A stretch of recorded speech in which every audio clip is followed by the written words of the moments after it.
Hello and welcome to Great Things with Great Tech, episode 12. My name is Anthony Spiteri and this podcast is all about highlighting companies doing great things with great technology. And in this episode, we're talking to Alan Zurakowski, CEO of HyAlto. Great to have you on, Alan. Hey, thanks, Anthony. Glad to be here.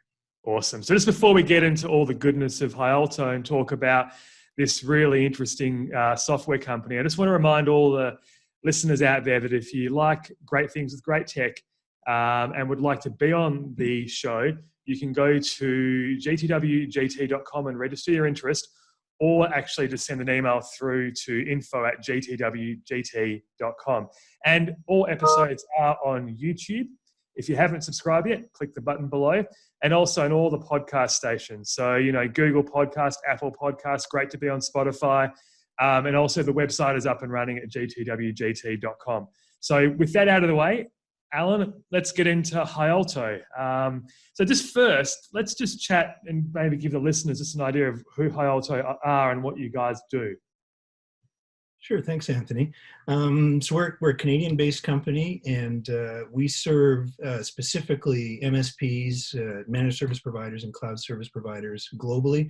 What we offer, HyAlto's a SaaS based service, and what it is basically a cloud management platform. That would be Gartner's label. If you look at a Gartner Magic Quadrant, you'll see probably about 20-25 cloud management platforms on there. There's a lot of big companies. They all service enterprises directly. What's unique about HyAlto is our cloud management platform is purpose-built for MSPs and CSPs. So it's a very simple piece of functionality. It's this multi-tenancy that's key to the MSPs and CSPs, and that's exactly what our architecture is built around. Yeah, there you go. And obviously, you know why I'm talking to you, because we've had a few interactions in the past. In the cloud management space, working for a service provider myself, understanding how critical cloud management platforms are and the multi-tenancy. And I think what the listeners are going to learn today is that there's not too many companies out there that manage to actually deliver what you guys have been able to deliver over the past few years successfully, right? There's very few that have been able to make a pivot. And that pivot actually starts with a company called AirVM, which is, if customers or if listeners are basically, thinking HyAlto is pretty new, maybe those people that have been around the VMware Service Provider space for last 5 or 10 years, they would know about AirVM. So that was founded in 2008 and actually started as an infrastructure as a service provider with data center locations in Canada, the US, and UK, and I believe serving enterprises directly in the Americas and Europe. Now, just talk a little bit about that, because at that time, you guys were basically just traditional infrastructure service providers, and maybe just let us know, because I know that you weren't there at that time and you joined a little bit later on, but give us a little background about AirVM and what the early years were like there. Yeah, sure. Well, back in the day, right, this is over 10 years ago now, we were an IaaS provider, as you said, Anthony, and even back at that time, how we differentiated ourselves was we built a portal to support the IaaS business. So the portal did 3 things. It had a self-serve marketplace, so you could provision and make changes to your workloads. It had automation, of course, behind it, and then the third, in my mind, probably the most important piece was it had usage tracking and cost tracking to feed a finance or a billing system. And all this back in the day, all this was built, of course, on the leader, on VMware, on the vCenter product. Yeah. Back then, so it was pretty unique. Yeah. Yeah. And so are we talking about pre vCloud Director days, effectively? Effectively, yeah. When the company got started. Okay. Interesting. And to be fair to you guys, not too many people were doing that back then. I mean, it was a lot of manual work. Cloud management platforms were starting to become more popular. This whole concept of automating the front end, multi-tenancy. But I think you touched on something as well, the billing. The billing and procurement was always the hardest part of it. Actually having a interface to operate a VM, whether it be through remote desktop services or SSH or whatever, was always kind of there. But as a service provider, the biggest pain point was always billing and procurement. And so that's what a lot of these cloud service platforms basically look to achieve. So how did you guys start that? I mean, obviously, was it accidental, or did you have resources that were within the company, or did you hire external resources with a certain direction to build the platform? How did that sort of work? Yeah, when AirAssembly was first built, it was absolutely the vision on day one was we're gonna build a portal to do all this around vCenter. Yeah. One technology, vCenter, to do it, which made it relatively easy to do all three of those things: marketplace, self-service, automation, billing.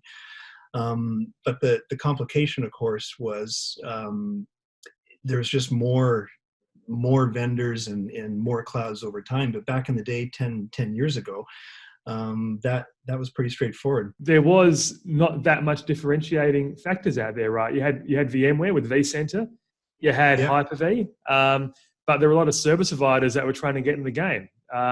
So you mentioned AirAssembly. So AirAssembly was what you guys called your control panel back then. Right on. Yeah, so we had AirAssembly, and what happened, the first pivot, was we started getting approached by other VMware service providers around the world, calling us up saying, hey, we'd like one of those portals. Now, of course, the very big guys like the Rackspaces and the CenturyLinks of the world, they had huge development teams, so they built their own. But for the majority, not even 90%, probably 98% of the service providers, they, did not have the resources to build and maintain a portal. So they started asking us to license our software. So that was the aha moment for us. It was like, I think we're onto something here. Interesting. So I guess how tightly did you, because working at ZetaGrid, and we've had ZetaGrid on this show, and obviously in the early episodes, we've had quite a few of the cloud service providers whose core success was driven from having a strong console. And I'm sure if you talk to those guys, they would have had similar people come to them and say, hey, can we license this? Can we use it? I know that at ZetaGrid, we had that almost every other week, people asking us, can we actually, buy this thing off you? Can we license it? And it was a difficult thing. It was easy enough to say, yeah, let's look at it. But the reality of what it meant to decouple the cloud management platform front end from the back end was always a challenge. So does that mean that when AirAssembly was built, it was completely modularized to start with? And I guess that's what made it easy to decouple and actually make it a sellable product. Yeah, I wouldn't say it was easy on day one, but you know what? The lure of the market of the software side was very compelling. And we very quickly got a lot of market interest from these VMware-based service providers, and in particular, one of the drivers at the time was vCloud Director when it was introduced, and then VMware, stopped development on that, and then all these service providers who invested in vCloud and invested in vCloud hardware infrastructure, they were sort of left holding the bag because they didn't have a portal anymore to work with. Yeah, so that was actually around that first pivot time. So you've talked about that first pivot time, which was in 2014, right, when you started to do that. And that was absolutely the time when vCloud Director was being touted as almost going away by VMware. So as a company that's working with the vCenter product suite for service providers, you guys obviously saw a bit of an opportunity to go in and take that market, because if vCloud Director wasn't going to be there, then something had to be there. And from memory, there was you guys and was it OnApp were the other guys that were around at the time? Yep, so OnApp. And both of you guys were the ones that I remember specifically being the option that there was if there was no vCloud Director. So just talk a bit about the customer base at that point, because this is when you came on, right, in 2014. So you came in 2014. So how many customers did you have? How many providers were you actually servicing at the time? Yeah, we're probably servicing close to 100 providers globally in countries all around the world, and it was either vCenter or mostly at the time vCloud Director because of where VMware was with their product at that time. Yeah. So that was then AirAssembly 2.0. So AirAssembly was your product. You then created a product that was able to be packaged up and deployed on premises. Right. Yeah. Okay. And how was that? Was that like was it a .NET program? Or what was it built upon? Can you get into sort of the details around that? Not specific details, but yeah. At the time, it was mostly PHP based. It was on-prem. was a very lightweight little VM. We'd install it in the infrastructure, Yeah. and it would do the things, right. It would do you'd have to expose the marketplace if you wanted to use a self-serve portal, but the agent on the back end keeping track of all the usage was there. And then it had a reporting capability to track all the usage to feed your finance system. Yeah. So for a period of time, we had, we were offering that as a solution, as a platform to service providers. And as well, we had our data centers, and we were, basically selling to enterprises directly and effectively competing with some service providers depending on the region. Yeah. So we had two lines of business. Because it was two lines of business, wasn't it? Because at this stage you were still doing the infrastructure as a service, a data center business, and you were still doing this. And so that is an interesting one. So how did you deal with that? Because I know that, through experience, that if you're in a way competing against the people that you're selling to, it's a difficult proposition. So how did that go? Yeah, well, we were relatively small. I mean, we had 100 customers around the world. We weren't a billion-dollar company at that time. So there wasn't a lot of conflict, but you could see it. You could see the railway tracks heading into the tunnel, and the lights going off at the end at some point if we really started to scale. And we're as I mentioned, we're a Canadian-based company. When we're backed, our investors are venture capitalists here in Canada, and basically at the board level, we were looking at what are our options here. Should we continue down the IaaS business with our data centers and keep investing in that, and or should we look at this software business? And at the time, valuations for SaaS-based software companies looked very compelling. Yes, and that was part of the driver from an investment perspective.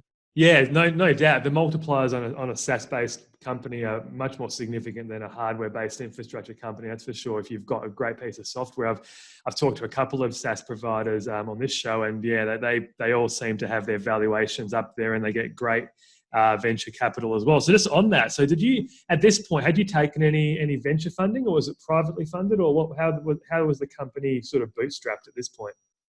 Yeah, so the bootstrapping, we got 3 VCs in Canada who gave us some financing to get going. That was to start the software business. So, and they supported us through the, probably for about 2 years until our next pivot with HyAlto.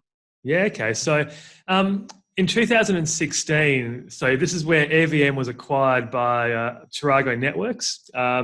In 2016. So that meant that you guys basically carved off the hosting business and split it, and you retained the software business still as AirVM as the one entity. So how did that go? So what did the split or the acquisition look like?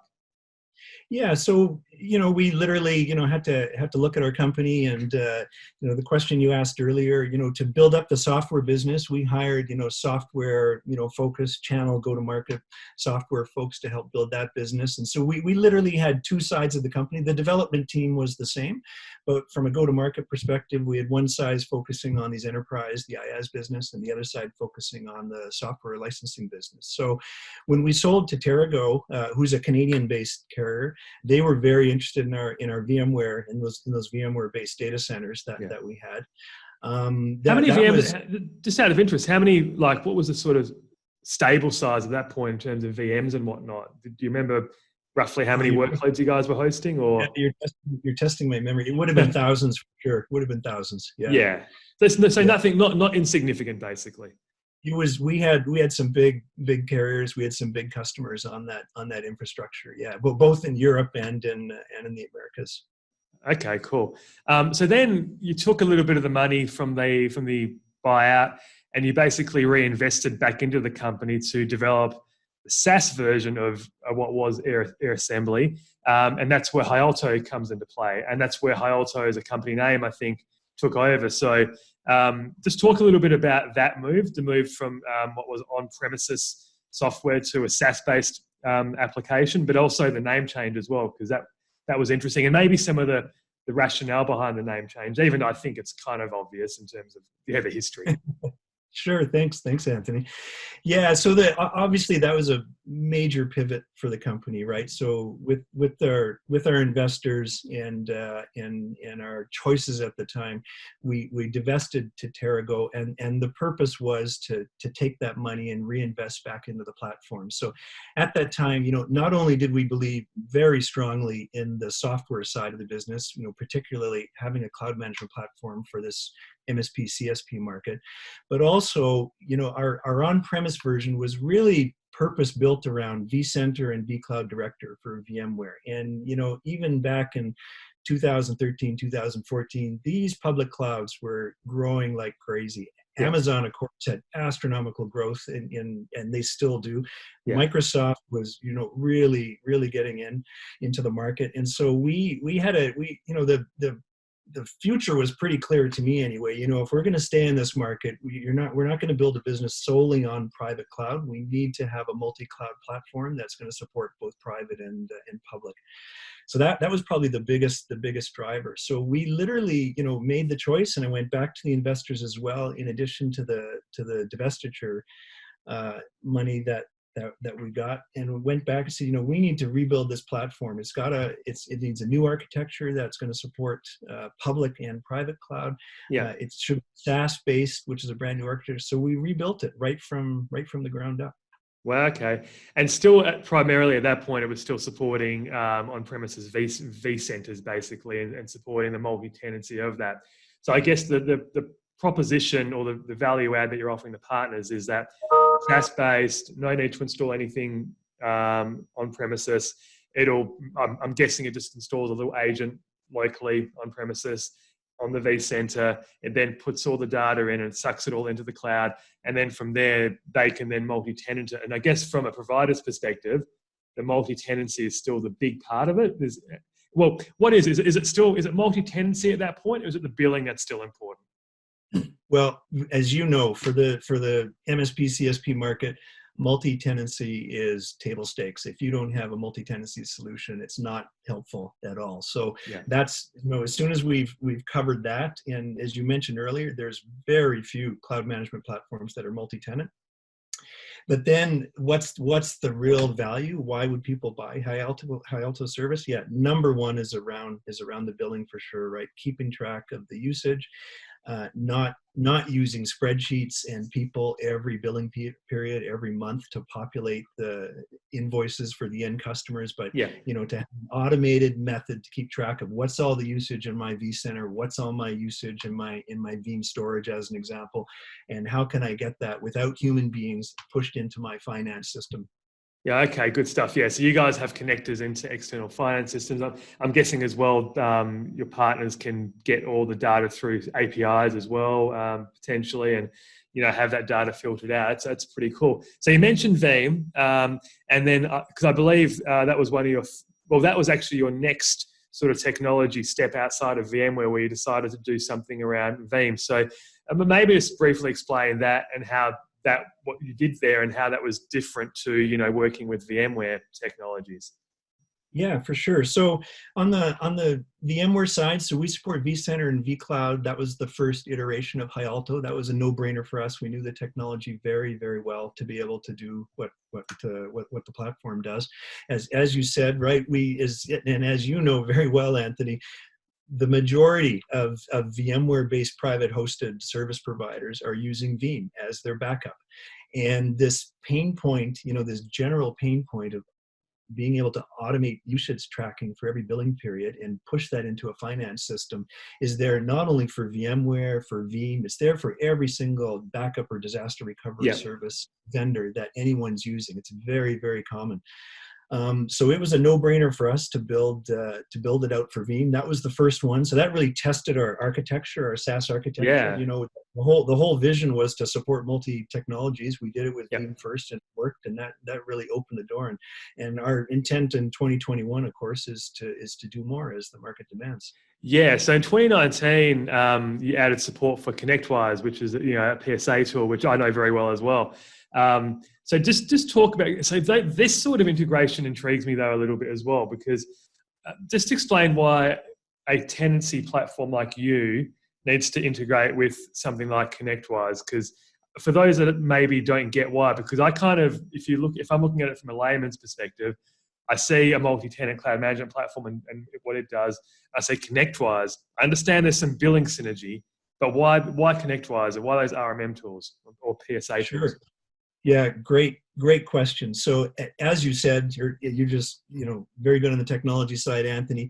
The one big difference between AirAssembly, our original on-prem product that's now been decommissioned, and HyAlto, our SaaS-based product, is our HyAlto SaaS-based product. Everything is available as an API, and our whole front end, actually, if you choose to use the GUI, our whole front end is written to our own API. So this was pretty significant. So we introduced HyAlto right at the tail end of 2018. And in 2019, we were getting the VMware service providers coming to us, and they were saying, hey, well, with all these APIs, we've got a proprietary billing system. Can we write some middleware to do that? Yeah, absolutely you can. And then the ConnectWise PSA, the ConnectWise Managed PSA, kept popping up, and we started getting not only service providers in North America, but service providers in Australia and New Zealand, as you know, and in Europe. And they started coming out. It's like, hey, there's something here. All these guys, all of them are manually pushing this VMware and Veeam usage into their ConnectWise Managed PSA. Well, how much effort would it take to build an integration and get rid of the spreadsheets and the people in the middle? It turns out it wasn't that much effort. And so we introduced that to market, and that really shone a light on, wow, we've got a big opportunity here.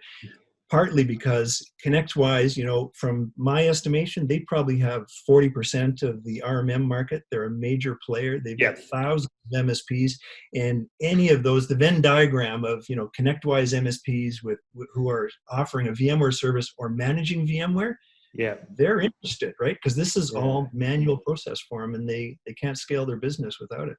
That's a great sub point as well, I suppose. You're talking about by you having extensibility in your platform and being able to leverage and integrate ConnectWise, you then open up a distribution point with regards to their own customers, their own partners, right? Because all of a sudden they can go to you and say, hey, well, who would you recommend to run the automation platform or cloud management platform together with ConnectWise? And they go, well, HyAlto does this. They've got some cool integrations. Go check them out. So I think it's pretty savvy. And that's kind of a strategic play for you as well. Like, how do you choose that next platform to support? I think this year you've been working on Azure support. So, you talked about the public clouds and how that was a driver for you, even back in 2012, 2013, 2014. So how do you see the public clouds being part of HyAlto's future in terms of, I believe personally there's a massive opportunity for service providers to leverage a public cloud and turn it into some sort of managed service, to turn it into some sort of revenue generating opportunity. Because without a control plane, customer A can just go and do anything on a public cloud willy-nilly. So if a service provider can then leverage a control plane to have some awareness and control of that, that becomes a very good proposition for them. So is that where HyAlto is going with regards to the public cloud? I think we're doing both on public and private. So how did we get to the conclusion we're going to support Azure this year? Well, we always knew we were going to support public clouds when we rebuilt this platform, and we're essentially a 10-plus-year-old startup. We listen to our customers every time we talk to them, and the MSPs, CSPs that we talk to, Azure kept coming up globally as a matter of, there is a minority based on my market sample size of MSP CSPs who are supporting Amazon AWS as well. Mm-hmm. Very rarely, frankly, do we hear about Google Cloud in the MSP CSP market. Occasionally, especially of late, we're hearing a little bit more about IBM Cloud, and even Oracle Cloud has come up, to my surprise, a couple of times. Some of their investments. Well, if we just go back to that, so the really interesting thing, it doesn't surprise me that Azure is something that you're seeing more, because when you think of these traditional CSPs, MSPs, and what they did, and if they were working on VMware technologies, they're obviously working within Windows technologies. Maybe some of them are even hosting Hyper-V based services as well for infrastructure service. They know Azure. Azure feels more familiar to these guys. So when they're now and their customers feel more familiar and safer in Azure. So the more traditional IT guys are moving into Azure because they can consume it in a familiar way. Whereas you look at AWS, it's pretty developer centric. All the serviceless architecture that they've got in there, very cloud native. It's kind of a different breed, very different breed. And then when you look at Google Cloud in itself is even more different because that's more targeted at sort of your machine learning, AI, analytics type of situation. I mean, no one, if you had someone who had an on-premises workload, I think 9 times out of 10, they'll probably lift and shift that to Azure if they had the choice of all three. So I kind of see those numbers and I understand how you've resonated towards Azure to start with. So what sort of integrations are you doing? Can you talk a bit about that in terms of what's coming and what features it's going to have? Happy to. I think there's another reason, though, I just want to add, Anthony. Yeah. Aside from the fact that they're technically comfortable, as you said, with Windows and with Office 365, there is a huge commercial relationship for the majority of MSPs who have a commercial relationship with Microsoft. And Microsoft, I was going to say, the commercial's big, yeah. Microsoft make it pretty easy. I call them the golden handcuffs to get you drawn. Have some credits. Yeah. And it works. So I would say 9 out of 10 MSPs we talk to have a relationship with Microsoft in one form or another. And if they're not reselling Azure services, they're probably managing Azure services on behalf of their end customers simply because they have to. They're worrying about the security, they're worrying about backup, they're worrying about DR, worrying about all the normal stuff that they get hired to do. So Microsoft is in there, and especially with Office 365, I would say 10 out of 10 MSPs, if they've got any kind of remote desktop-based business, they're probably reselling Office 365 around that. Without question, yeah. Yeah. So is Office 365 part of your future then as well? I think it is. Our initial feature set, our MVP is just to solve the very simple problem for these MSPs. What are my end customers consuming on Azure in a real-time basis? And that's going to be our first MVP. We'll get to Office 365, I predict, maybe at the end of 2021. Yep. But in the first half, we're really trying to help them because they don't have a clue.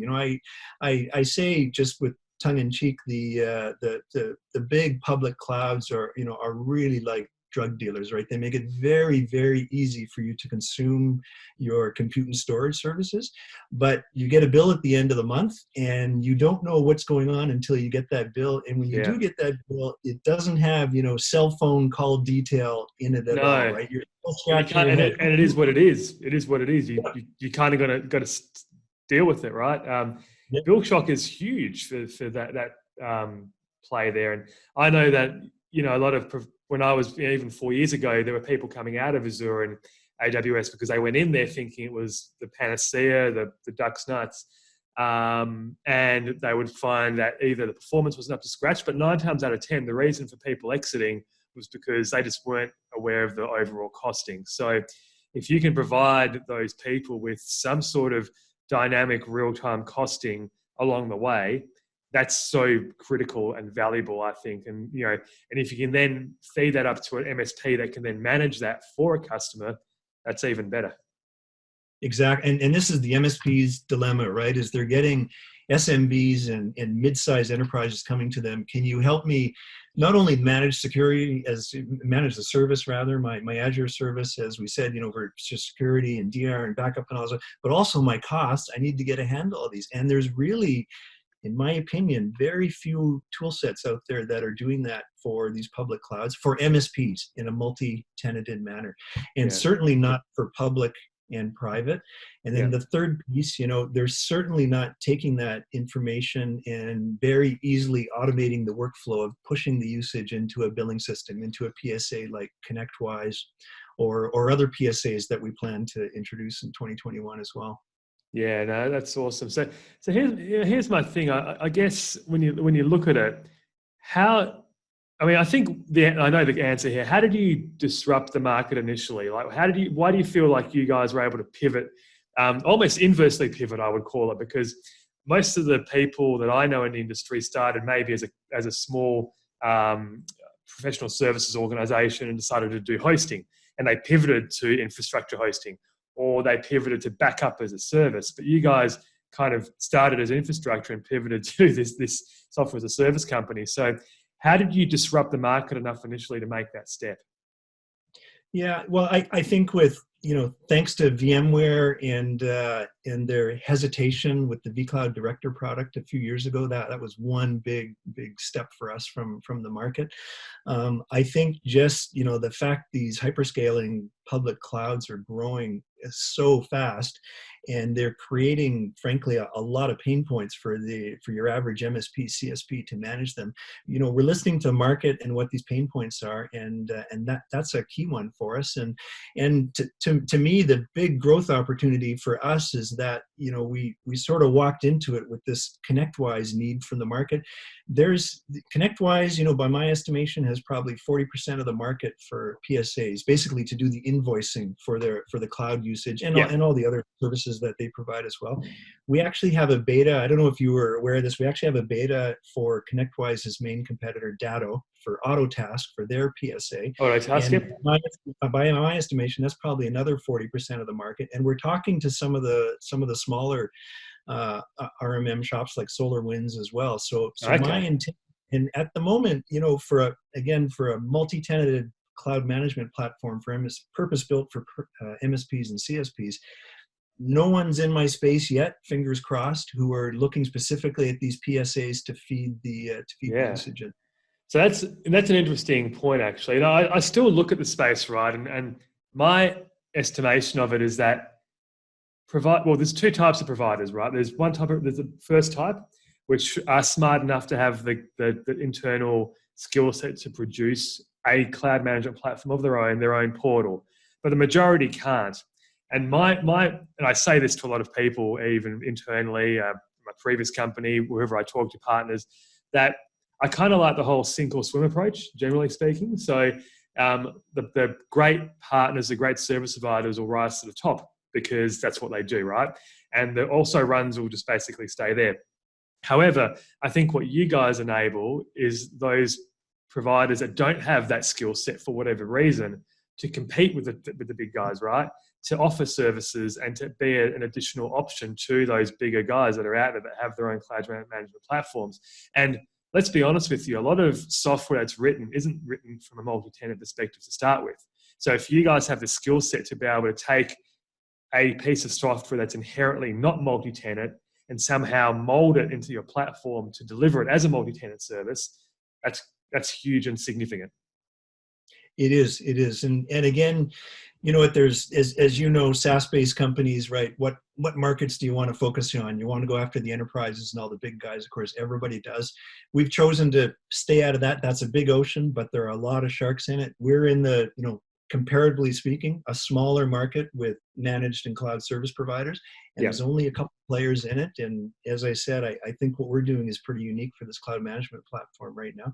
We see I see sort of three tiers when we talk to MSPs, CSPs. The first one is those who have there's probably four tiers. They're the very big guys at the top who have big development shops and they've built their own platform and they can afford to maintain that. And that's probably 1 or 2% of the MSP, CSP market. Down one level, though, if you don't have a big development shop, because it takes a lot of heavy lifting, as you know, to stay up to date with Veeam releases and VMware releases and ConnectWise releases, a lot of APIs here. The next level down, we talk to a lot of MSP, CSPs who have revenue leakage, and they're literally losing, pick a number, 5, 10, 15% a month because they can't accurately track, to the second their usage and bill. And that's money on the table. And sometimes that's very embarrassing from their perspective when they have to go back to a customer and say, hey, we've been underbilling you for 10, 15%. I talked to a service provider in the UK a couple of months ago. They were underbilling 80%. I know. It was just that's a bad day. That's bad. It's a bad day. Yeah.